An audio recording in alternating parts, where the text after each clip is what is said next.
broke my #1 dating rule with a guy who uses a wheelchair. Now, my friend is accusing me of having a fetish. Obviously throwaway, I don't need anyone here seeing my regular account. Also, I'm in the US and English is my first language. Any discrepancies are because I suck at typing on my phone. So TLDR for the give me the bare bones, I don't have all day to read on the shit or crew my one intercourse rule since high school has been no intercourse before the third date. I recently broke that rule with a handicapped guy, and now my childhood best friend is pissed and grossed out because she thinks I have some weird kind of fetish. Context: full story, I'm a 28F. My childhood best friend we'll call Jess is also 28F. To put it simply, I don't think I'm any kind of prude, I just don't really feel comfortable with casual intercourse. Never have. My best friend knows this and has teased me about it lightly in the past. She's been in a long-term relationship for the last 3 years, I've mostly been single while working on my degree and starting my career. Jess lives in another state with her boyfriend, so we don't hang out much anymore. So about a month ago I had a first date with a guy I'd been talking to for a bit, thought it was going places, but he gave a weird vibe on the date and I cut and ran early. On my way home I stopped at a local pub, figured I'd have a drink to unwind and people watched till it wore off. Tipsy driving is still drunk driving in my opinion. I get there and it's pretty packed, Friday night and all, and there was no seating room at the bar. Took my drink and looked around. Most of the restaurant side of the pub was someone's birthday party, but there was a small table with a seat open off to the side, with a guy reading a book there. So I say F it, I'm a social person and what's the worst thing that happens? He says no? So I ask if I can sit there for a bit. I promise we don't have to talk or anything. At this point I feel like I've ducked up because this guy up close is the hottest man I have ever seen. But he just smiled at me and gave an enthusiastic sure a few minutes later of me sipping in silence and he says I don't mind talking, if you want to. Yeah, I want to. Are you kidding me right now? We talked for a bit and it turns out Mike, fake name, is 29, just finished his master's degree in some kind of computer learning field. I program computers to program computers and he's living on his own for the first time. He apparently stops by the pub after work because he's right around the corner, and he's not used to the silence yet after living so long with a half-dozen siblings. We talked for a good 2 hours, about everything from dating, which he said he's basically given up on, to hobbies and tastes, and we have a near total eclipse of a Venn diagram on this stuff. I eventually sort of blurted out that I don't know why he'd give up on dating, this is the closest thing I've had to a good date in forever. Shooting my shot obliquely here, lol. He gets kind of an odd look on his face and says, tell you what, I have to go to the bathroom, but when I come back I'll ask you out for real. Weird, but okay? Then it all clicks, because he doesn't get up to walk away, he just rolls in his wheelchair. And I'm thinking, oh my god, he wanted to give me a chance to back out of this without making it awkward. How cute can this guy be? D back and saw I was still there, and I basically tripped over myself saying something to the effect of, so I'm free all weekend, what did you have in mind?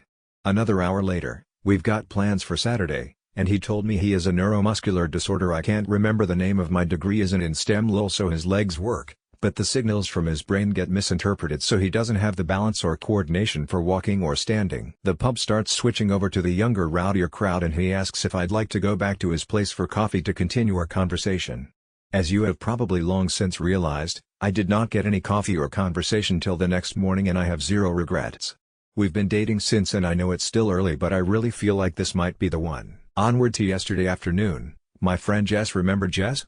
Is in town, and we go out for coffee to catch up on things. I'm gushing about Mike, but when I get to how we met she just sort of got weird and edgy. I don't remember any exact words, but she essentially said that I must have a fetish for the handicapped since I broke my one rule and it's the best physical relationship I've ever been in. Like it's good for me because he uses a wheelchair, not because the guy puts in effort in bed. She said I've changed as a person and left without even saying goodbye. 15 years of friendship and I've never seen her like that. So here I am, asking the most objective people online haha if I'm an asshole or weird for being super attracted to a guy who uses a wheelchair and basically putting out immediately. Update, my first ever update. Yeah, so if you were hoping for some terrible drama, I hate to break it to you that I don't roll like that. No pun intended. So I do have an update on Jess and shit finally makes perfect sense. And I have a slightly not safe for work but funny story about Mike, because this guy is just the best, y'all. Okay, so first, I finally messaged Jess yesterday and said basically I'm still hurt by what you said, but after 15 years of friendship I'd never forgive Muzi if I didn't at least ask why you snapped at me like that. She replied immediately, I'm so ducking sorry, I didn't mean any of that, can we have a do-over on lunch? So I agreed cautiously and took a half day to meet with her today. Turns out that those of you who said she was jealous, and that she might have something else going on, and especially the person who said something might be going on in her relationship. Gold stars. She's in town because she's job hunting, because she's moving back in with her parents for a while since her relationship ended. Apparently they have been having a ton of small problems adding up, but the biggest one? Sex. The guy she's been with was apparently never great, but it's gotten to the point where he makes no effort at all for her to enjoy herself and then gets pissed when she isn't in the mood.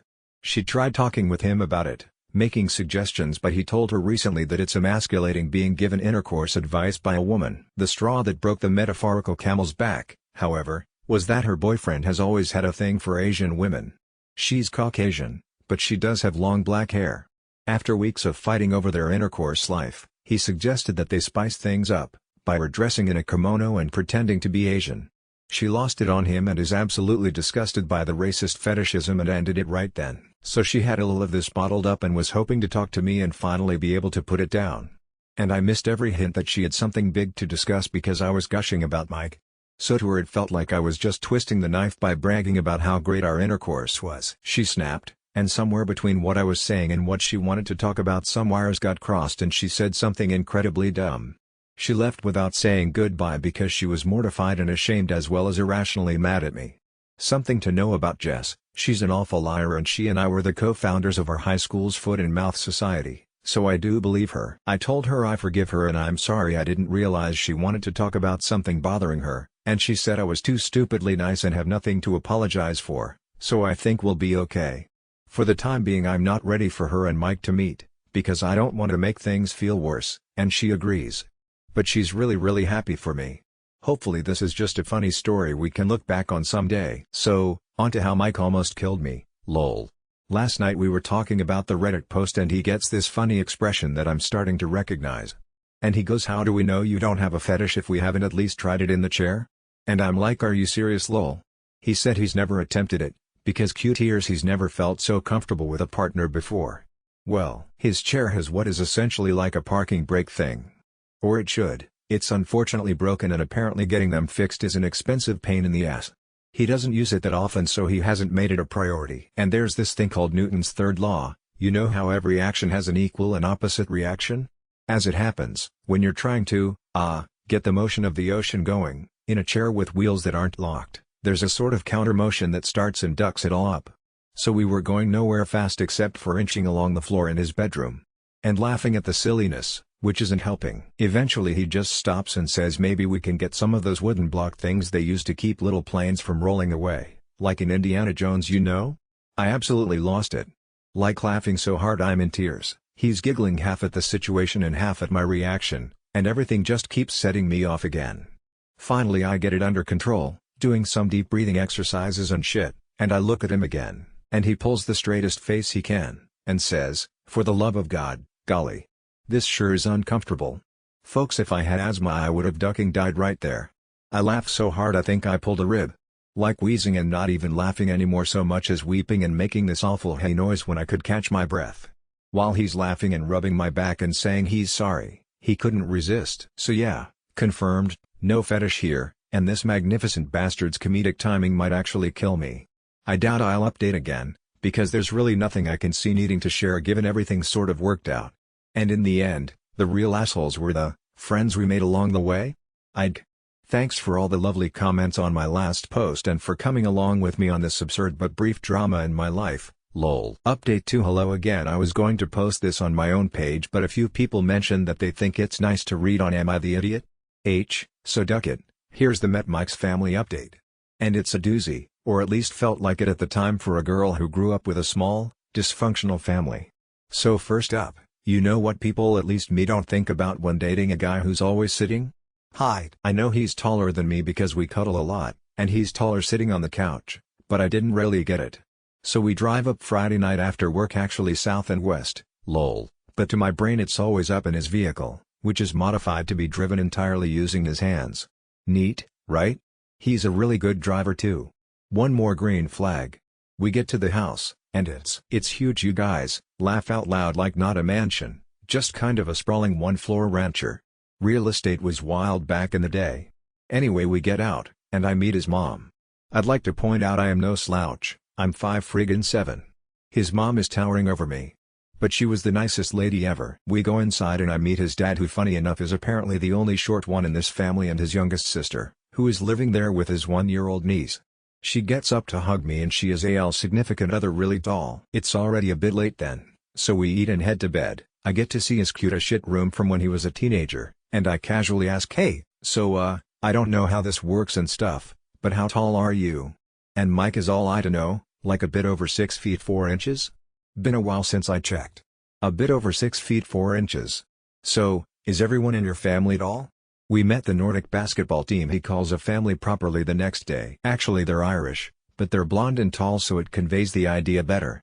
The only one of reasonable height, and still taller than me, was his oldest sister, lol. They are also loud. Like not really shouting or anything usually, just present. Mike is a lot different around them, but in the cutest way, like he just beams all the time and you can see how happy he is to be home. One of his brothers put him in a headlock and gave him a dang nogie as a greeting, and got elbowed in the side for it, and all of them laughing. And his mom smacked one of his brothers with a rolled-up magazine for putting his feet on the table. More laughing. Just intimidating, but in the happiest way imaginable. I'll admit I was a little shut down for a bit, but Mike kept checking in with me to make sure I was okay, and they were all really nice, so I got into the spirit after a bit.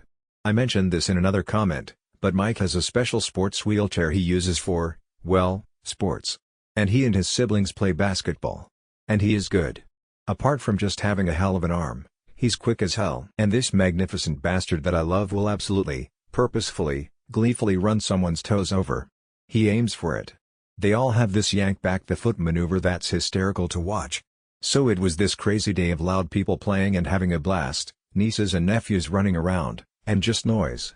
My ears are still ringing. The food was catered in advance because his mom had 7 babies. All I make on Mother's Day is margaritas. They also have a pool. It's a bit chilly still, but the pool is heated, so we actually all got to swim, which was a lot of fun because I got to show off that I too am athletic. I can do a backwards somersault off a diving board, yeah. I'm a real catch, lol. They at least pretended to be impressed. We all stayed up late drinking and bitching that it was too overcast to see the aurora, boo, and I had the worst hangover I've had in a while on Sunday. We slept in a bit late, and then joined Mike's family for the barbecue part of the barbecue weekend. His dad can grill, people. And he's fast, food coming off the grill at lightning speed. I asked Mike about it and he laughed and said there was 7 of us to feed. Ever see a nest of baby birds? He had practice. Which, fair enough. I don't have much experience with babies, but I got to hold his youngest niece, the one living at home with his sis, until her husband gets back from deployment, and we had a light talk about kids in the future. I told him that I never put much thought into it, but if they were going to grow up in a happy home like his and not how I grew up, I'm pretty sure I'd be open to having them with him someday. But later. I need him all to myself for a while first. He seemed really happy about that, which makes me feel all goofy and happy. I'm sappy. We had to drive home Sunday night, but before we went his mom hugged me and said she's never seen her son like this, and thanked me for taking good care of her baby. And asked if we'd be back for the 4th of July or if we were doing something with my family. And I tried to be all, "Ha, no, we'll be here if you don't mind. I don't see them much," and I think she caught on that there's more to the story, so she just hugged the shit out of me, Vikings. All of them, I swear, and told me she can't wait to see me again. My ears are still ringing from all the noise and chaos, but it was an absolute blast and I can't wait to see them again in July. Also, pretty much sure Mike is the man I'm going to marry. I literally can't think of a single reason why I would ever let him get away. Anyway, thanks for reading. Hope you all had a lovely weekend, and those of you who got to see the aurora, I'm happy for you, but you suck, lol.